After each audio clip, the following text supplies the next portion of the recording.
The day has finally arrived. We have certainly waited a very long time with great anticipation. Today I can show you the very first Aether Model aircraft model in Scale 500. It is featuring an airline that we have barely seen in Scale 500 before. So the question is, of course, now with the very first model from their very first batch, how have they done? What is the standard they are entering the Scale 500 market with?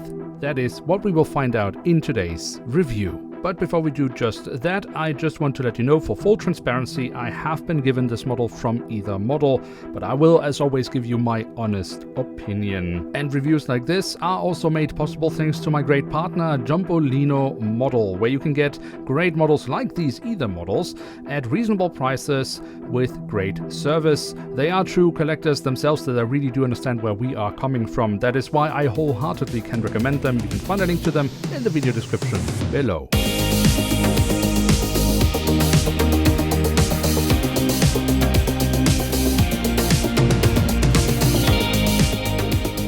With that, hello and welcome to a new episode of Review of EVA. Today we'll take a closer look at a Boeing 787-9 of EVA Air, or EVA Air as I like to call it.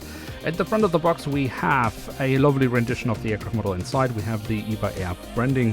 Now the box can then be opened up like this. We have a cutout so we can get a glimpse of the aircraft model inside, but more importantly we have a lovely image of the real aircraft and some information about the aircraft and airline. On the back side of the box, we then have a bunch more information about the aircraft type. We are also seeing a hint to a base plate. I will get into that in just a second, because I also want to highlight another little feature on the box. We can see here the three letters, so EVA, that's the code for the airline. Then we have a few digits. One here, that doesn't mean much, but then 25, that's the production year. Then there's another one that is, because it is a standard model, if it was a special release, it would say 2. And then 01, because it is the first model in that batch. So that way you can always identify from what release batch the model you have in front of you is. Small little thing, but just makes a big difference. What also makes a big difference is all the branding and all the markings around the box, because it just means that no matter how you store your box, you will always be able to identify what model is inside. And apart from commonality in the box size, so meaning that these boxes are the same size as your helper boxes, again making it easier to store models next to each other, we also find a base plate inside. Now this is really neat. It's completely unnecessary, but it just adds to the overall experience. And what is also really cool is to mention here is the fact that these base plates, the stands they are showing, are from the home airport of the respective airline featured on the model. Very cool stuff. And here she is, the Boeing 787-9 in the standard livery, or the 787 standard livery of EVA Air. I know technically it's supposed to be called EVA Air. I'm just used to call it EVA Air, and I will probably do so through the video, so forgive me for that. But more importantly, we have an EVA Air aircraft model in Scale 500, thanks to Aether Model, an airline that is critically underserved in our scale.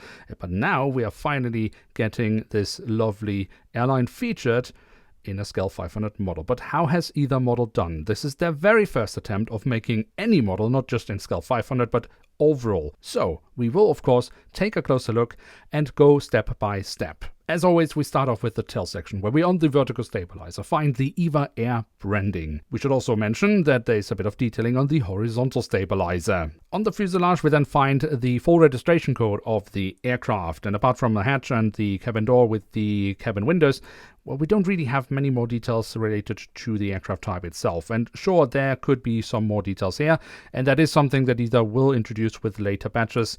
But for this very first release, this is the standard. We have some detailing around the APU exhaust, so that's great. And if we then move to the front of the aircraft, well, there we find a plethora of detailing. We again find the full registration code of the aircraft.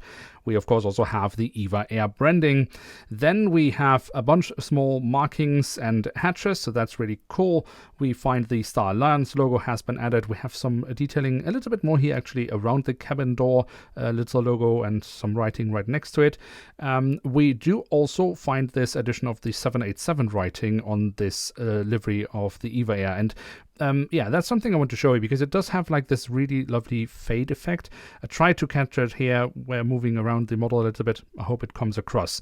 But yeah, it looks really nice. That was something I was very curious about when I saw first images of the models in production, and I think they've pulled it off quite nicely on the model. Around the cockpit section, we then have, of course, the cockpit windows with the window wipers. Above that, we also have the emergency hatch for the cockpit, and more importantly, also the circular marking around the radome. That looks pretty neat. The engines, they have also gotten quite a bit of detailing. We have, of course, the silver leading edge printed on. We have the safety markings. We have the GE logo in black. That was something that in the first line graph was blue. It was caught by Northern Airport. He notified EVA, and they changed it, so that was really great. But apart from that, we have a bunch more printed details on these nacelles, looking really great. Also, the physical detailing I think is really neat, looking great with the chevron nozzles, and also here from the front, very nice, you can see the engine fan blades. And from the engines we can move on to the wings, which we should also take a closer look at, starting up with the top side. Here we have the different flap slats and spoilers carved out, but slightly drawn away by the white base paint, but we do have the marking where to walk on the wing. The underside offers more nice physical detailing, and then we can take a look at the main landing gear, which I think looks really great. We can't really say how the standard overall will be in the future because this is the very first model, but for the main landing gear I don't really have much to complain about. There was one comment at some point that perhaps the color of the main landing gear hatch here was a bit wrong. I don't really see it, but if you have caught anything there, let me know in the comment section down below. The front landing gear looking great as well, and what I especially love here is, of course, we have printed details. Very good. The belly of the aircraft, well, on first glimpse doesn't offer much, because there isn't really much, it's just green. But just notice there is no hole, because either models do not have holes for stands that are then not included. Great stuff. So that also means that when there are printed details here, they don't get destroyed. What of course could be nice here is to have a bit more printed detailing around, for example, the landing gear hatches and stuff like that. That is something that will be added in the future for the main landing gear. The front landing gear already has it. Another thing we can take a look at here is actually the physical detailing. Now with Herpa, honestly speaking, the ram air intakes look really good. On this mold, not so much. They are there just about, but it's barely visible. So that is something that could be improved in the future. What is already great is the look at the top of the fuselage, where we have a bunch of safety markings, really neatly printed. And we also have a set dome. Now, we don't have it as a physical detailing, we have it as a printed detailing. Either model says they cannot currently make physical set domes that will always be in the right size and the right place. But what they can do is they can add them as printed details and thereby ensure that it is correctly placed and correctly sized. So, of course, in the future, I would love to see, maybe not short term, but medium to long term, I would love to see physical set domes on either models. But for now, this is for me a perfectly fine compromise. And if that is what they have to do to get it right, then by all means. But then, last but certainly not least, we do also have the doors to the cargo compartments. As we can see here at the back of the aircraft, pretty much following the standard of Herpa wings for the moment, but this is also an area where we can expect improvements over time.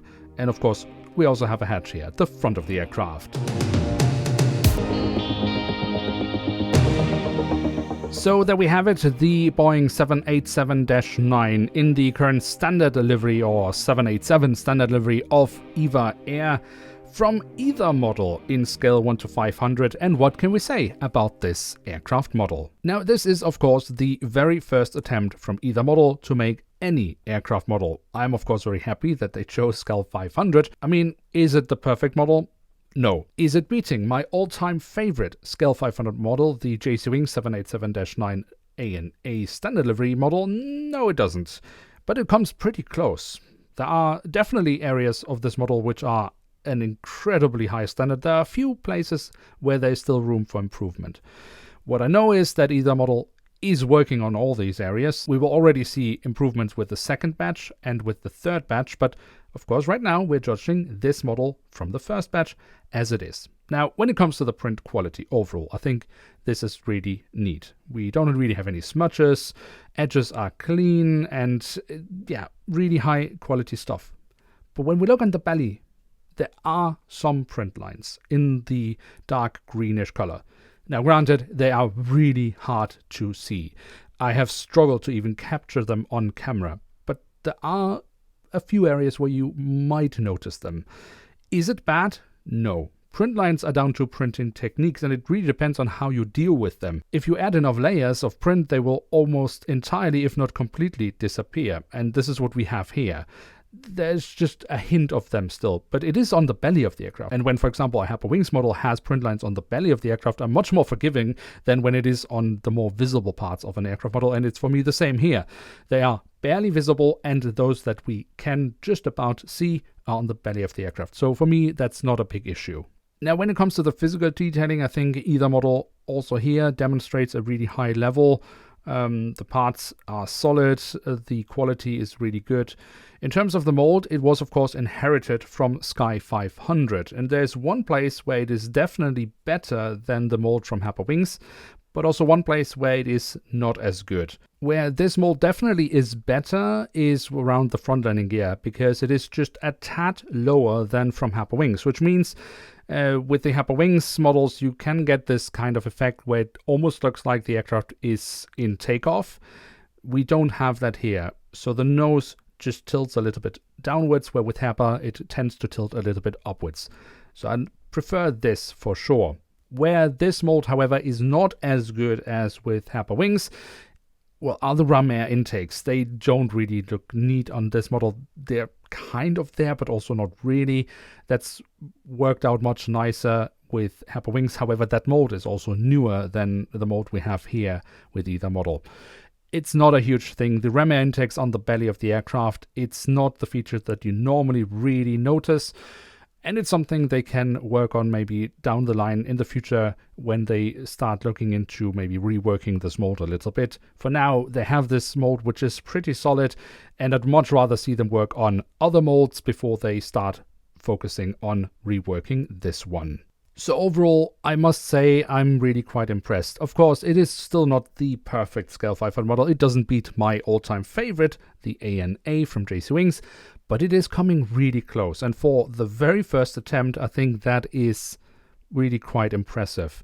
Lastly, and that is certainly the cherry on top of the cake or the icing, that is the price. Prices of course vary depending on retailers, but we are still about 5 to 10 euros below what a 787 currently would cost you from Hyperwings. So it is really a no-brainer when you have to choose between an Aether model or a Hyperwings model, which one you go for. And that is why I with no hesitation can say that this model is worth having in one's collection. And with that, we have reached the end of today's episode. If you have enjoyed this video, then feel free to leave a like. If you are new around here, why not hit subscribe? And if you have any comments or thoughts on this model, let me know in the comment section below. With that, thanks so much for watching. Hope to see you soon again. I'm checking out, and bye.